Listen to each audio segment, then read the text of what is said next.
سلام، برگشتم با یه ویدیو دیگه و شما در حال شنیدن صدای فردی هستید که اکنون توی فرجای دانشگاهشه و خب باید مسلماً درس بخونه. اما داشتم به این فکر میکردم که خب یه چند وقت ویدیو نذاشتم و حتما باید یه ویدیو آپلود کنم چون اینطوری نمیشه. خب داشتم فکر میکردم که چه ویدیویی بذارم، یا مثلا زد که آقا یه رویداد خیلی مهم ما گذروندیم و من راجبش هیچی نگفتم، به جای اینکه اون رویداد یکی از رویدادهای مورد علاقه‌مه توی سال و اونم نمایشگاه کتابه. یکی از انتقادهای مهمی که نسبت به نمایشگاه کتاب دارم اینه که آقا چرا باید 10 روز باشه؟ مثلا 10 روز تو سال، واقعا از 365 روز مثلا این داشتمون نمیتونه 30 روز باشه، یعنی 20 روز بیشتر، یعنی واقعا قابل درک نیست واسم. ولی خب به هر حال خوبه که هست.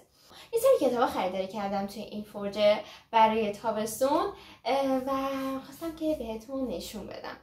یه مدت طولانی اینا رو خریداری کردم، هنوز در اینا رو وا نکردم چون گفتم که باید اینو فیلم بگیرم. پس بریم که داشته باشیم. Good Girl Bad Blood، یعنی دختر خوب و خونه بد.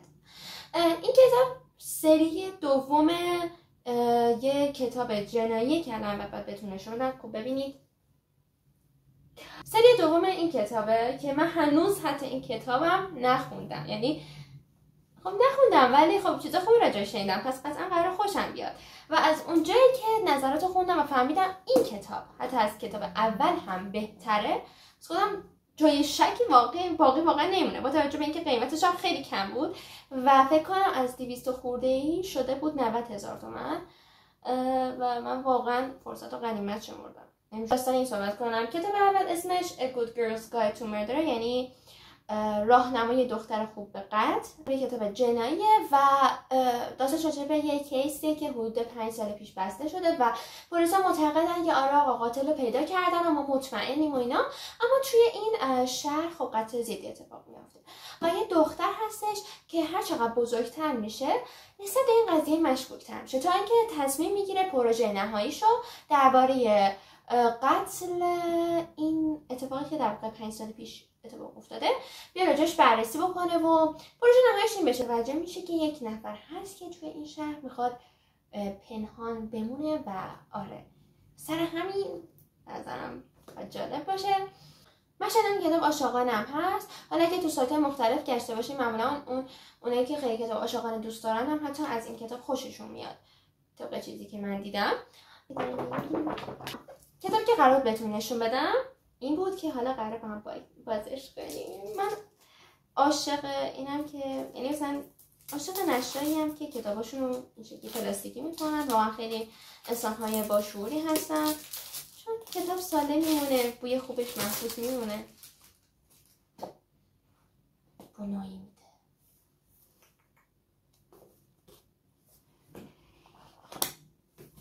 کتابش 300 خورده ای است، بس عکس داره، دوست دارم عکس داره توش، جالبه، خوش آمد.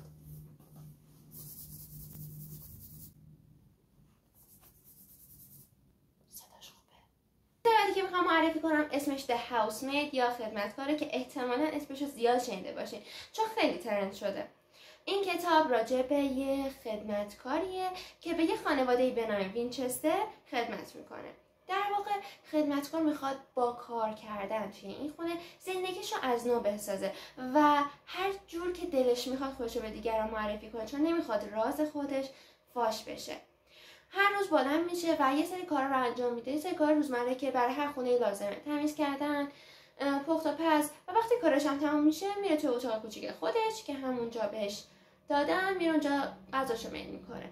اما نکته اینجاست که این خانواده یه مقدار عجیب غریب میزنه، در عین حال که خیلی فانتزی و خیلی بی‌نقص به نظر میاد. یه خانمی هست به نام نینا که خانم خونه است و یه مقدار عجیب میزنه. اینکه شروع میکنه یه سری داستانه عجیب غریب و دروغ عجیب غریب راجع به خودش به دیگران، راجع به دختر خودش به دیگران میگه و از عمد خونه رو کثیف میکنه تا ببینه خدمتکار جلوی چشش خونه رو تمیز بکنه و میبینه که خدمتکار میبینه که هر روز شوهر نینا داره شکسته تر میشه.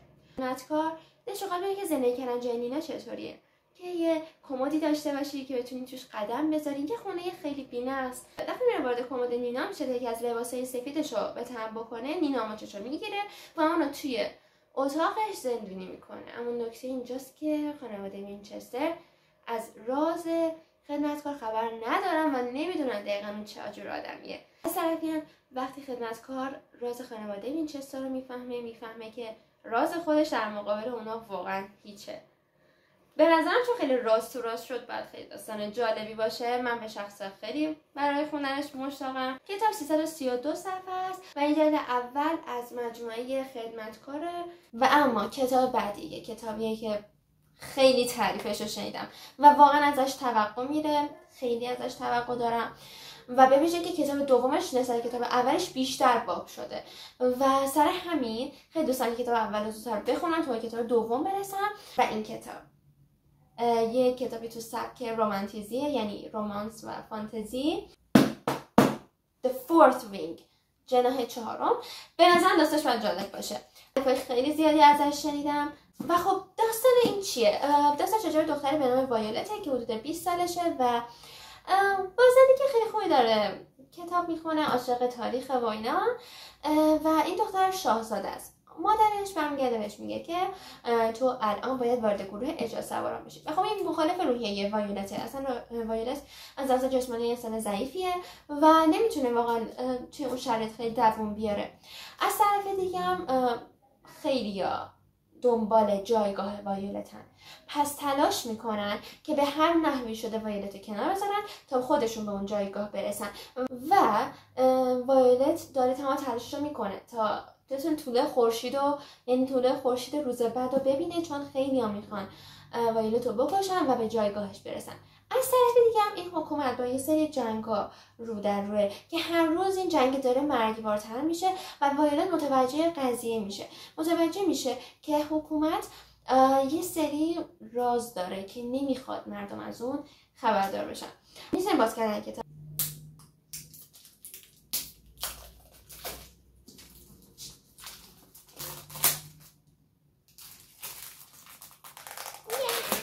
چه قطری داره، ولی کتاب سبکیه. 498 صفحه است. نقشه داره.